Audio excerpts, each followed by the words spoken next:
Welcome back to the Last of Us talk show. We are here to do an instant reaction to season 2, episode 3 of The Last of Us The Path. I'm your host, Mikey. I'm here today with my co host, Blaine. Hello. And yeah, what an episode for me. That was a total emotional roller coaster. I don't know how you felt during it. How did you feel? Yeah, I think it was pretty emotional. Yeah, so just we know what happened in the last episode. We Mm. lost him. All right, Yeah. and this episode you're dealing with the emotion of that and grieving that, and I really appreciate that. How about you? Yeah, I kind of appreciated um the emotions of the aftermath of the last episode. Yeah, I mean, I really appreciate it because as video game player, and I wonder if you'll feel the same way because in the video game, you know, you video games are action oriented. You need to be doing something, right? Yeah. So in the video game, you lose Joel. Hmm. And then you have to be playing a video game. So when in that mode of storytelling, the player has to be doing something, right? Yeah, they have to be doing. So they're not sitting around going through just like cinematic sequences of watching characters grieve the loss of Joel. Hmm. You start playing a game, you start getting into the action of it. So there's no time video game in the video game. There's not like a extended amount of period where you get to mourn the loss of Joel. So to me, again, I just really appreciate the TV show because in so many instances, it just adds to the story of the video game where now we actually get to see what was it like right after the loss of Joel. We actually get to see these characters mourning the loss of Joel. Yeah, and also the people who died, right?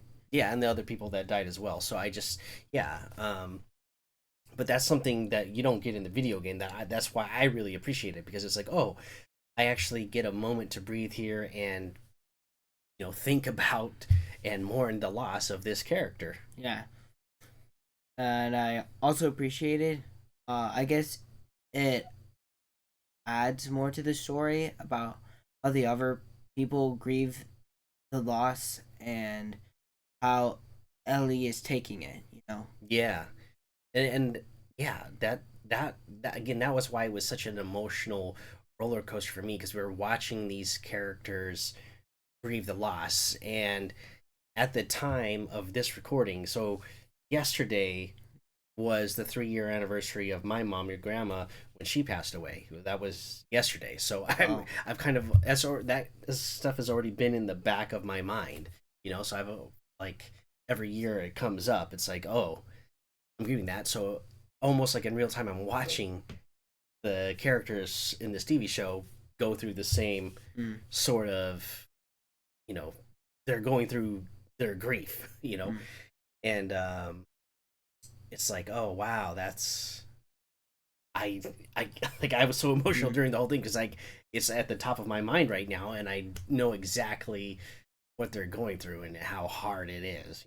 yeah, So yeah, that's why I really appreciated that. And I just absolutely loved the acting in this episode. I mean, Bella Ramsey just knocked it out of the park with mm, all the scenes where she had to show like how much she was grieving the loss of Joel. mm. What did you think? What did you think of her acting performance? I think it was pretty good. Also, And then same thing with Tommy.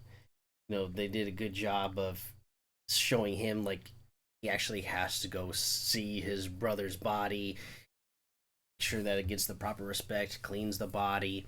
It was just like, oh gosh, that's got to be so hard. mm. Yeah, I kind of like how they added that also. You Yeah. know, Yeah, and then uh um you know, we get a lot of other stuff. So what I was thinking, there's a big difference between uh Abby and Ellie is Mm. community, right? Mm. Abby really leaned on her community to get her goal, Yeah. right? And she had that community from the beginning. But Ellie, she's never really, she's living in Jackson, but she's never like integrated with the community. We know that she's always kind of off on her own, doing her own thing. She's not following the rules. Like she's never really integrated into the community. So when we see them try to go to the council and say, "Hey, can we get a group together and go get revenge on these people that just killed Joel because Mm.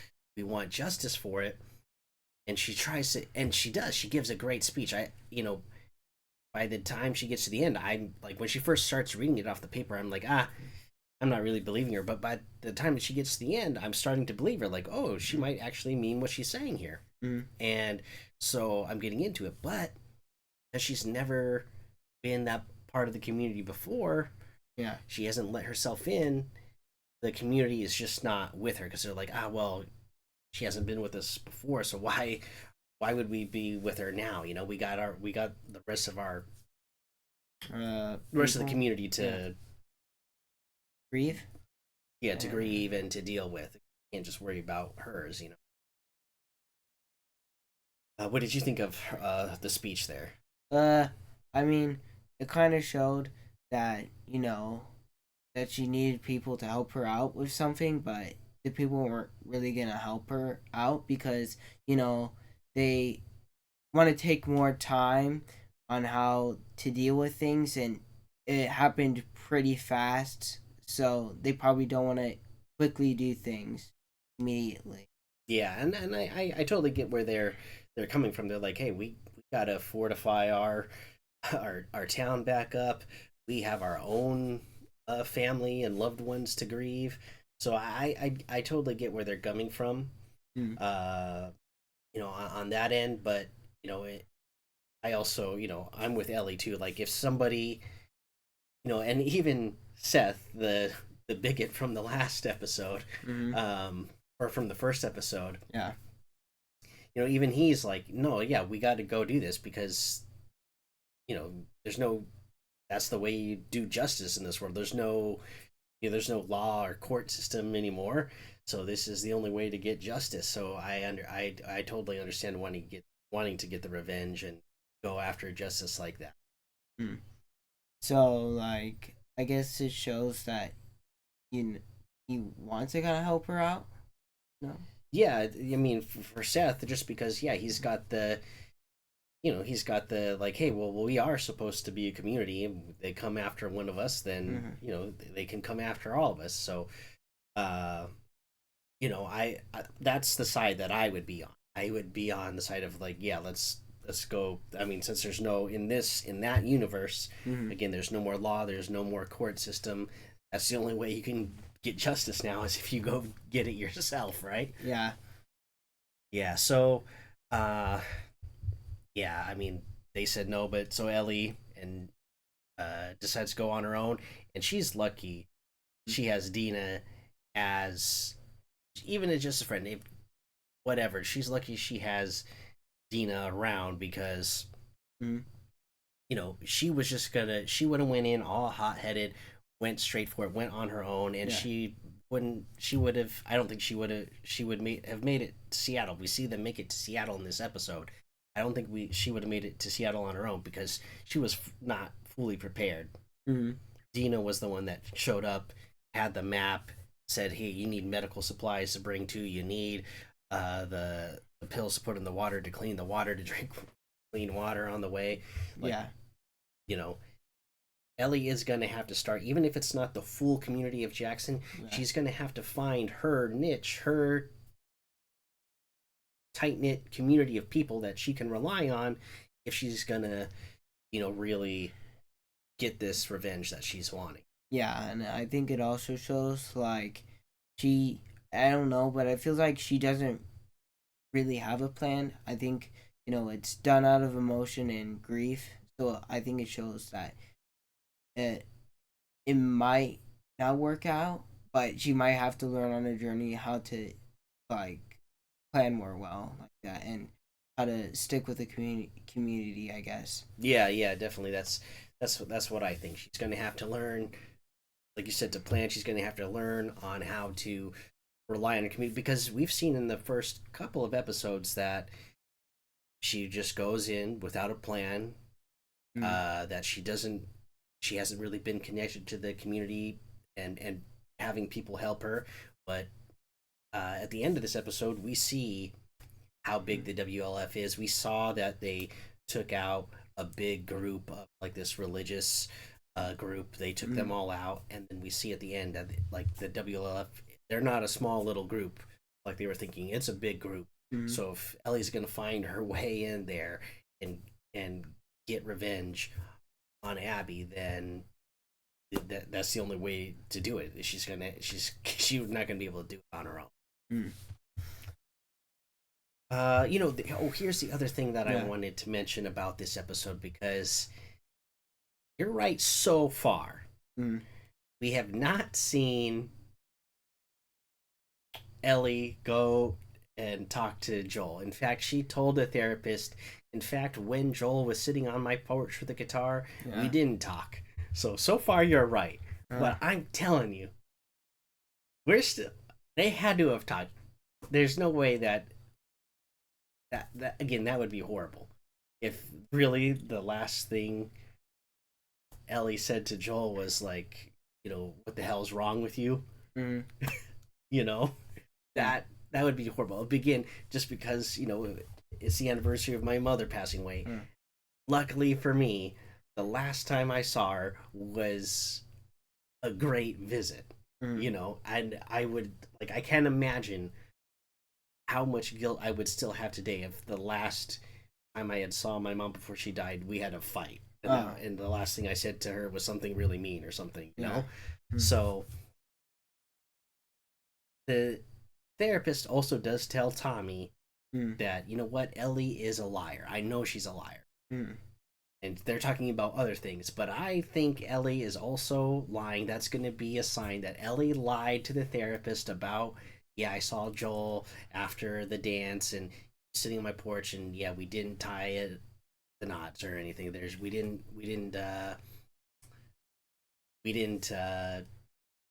work things over. I think she's lying about that to the therapist, and will I still holding out hope that she had a good conversation with Joel before Joel was killed.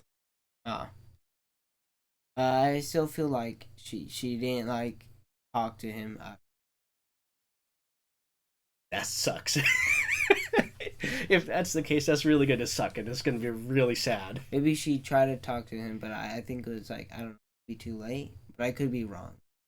Yeah, well, I don't know. I mean, if the last thing that she said to him was at the dance, then obviously the next time that we know about her seeing him was when he got killed. So yeah, if she didn't have another chance, then God, that's really gonna suck if that's the case, and it'll just make it even more sad. I'm still holding out hope that they at least, hopefully, they came to some sort of forgiveness. They talked about forgiveness in this episode. I hope there's something. But yeah, I mean, overall, great episode. I mean, not action packed like last episode, but just a real good emotional roller coaster where I'm feeling I'm already like crying at the beginning of the episode, even at the big opening credits where the credits open up, and when it gets to the end, it's usually Ellie and Joel that come up out of the cordyceps, and now Joel was missing in this time. I was like already like, oh my god, no, Joel's gone. He's really gone. He's not even in the opening credits anymore. So it started out, with like the grief, and then yeah, let's go get him, the revenge, and then like, oh no, this doesn't look like a good plan. Like it was all over the place. But that's why I absolutely love this episode. I thought it was great. Yeah, I think it was pretty great. I guess I liked the acting. I think it was pretty emotional. Uh, I guess I like the scenery too. Oh yeah, yeah, it was good scenery. You know, and I can't wait to get more scenery of Seattle. I don't know if anybody's been noticing if you're watching the YouTube version or if you're watching the video version on Spotify, but every episode this season I've been wearing Seattle sports gear because I knew they were coming to Seattle. Mm. And yeah, so that's where we're from. We're your Seattle sports crew. And yeah, yeah, I think you're right. They just beautiful camera work in this episode overall. But yeah, that's what we thought of this episode. It was a great one. Thanks for checking out the episode. Let us know what you thought in the comments. How are you feeling? I mean, were you crying like me throughout the first half of the episode or whatever? And how are you feeling now about their Ellie's plan to try to go after this WLF group? All right, so that's the end of this episode. Blaine, what do you think they should do? I think they should comment, like, and subscribe. Yeah, and then hit that notification bell as well so you know when all these videos come out. And until next time, endure and survive. Bye.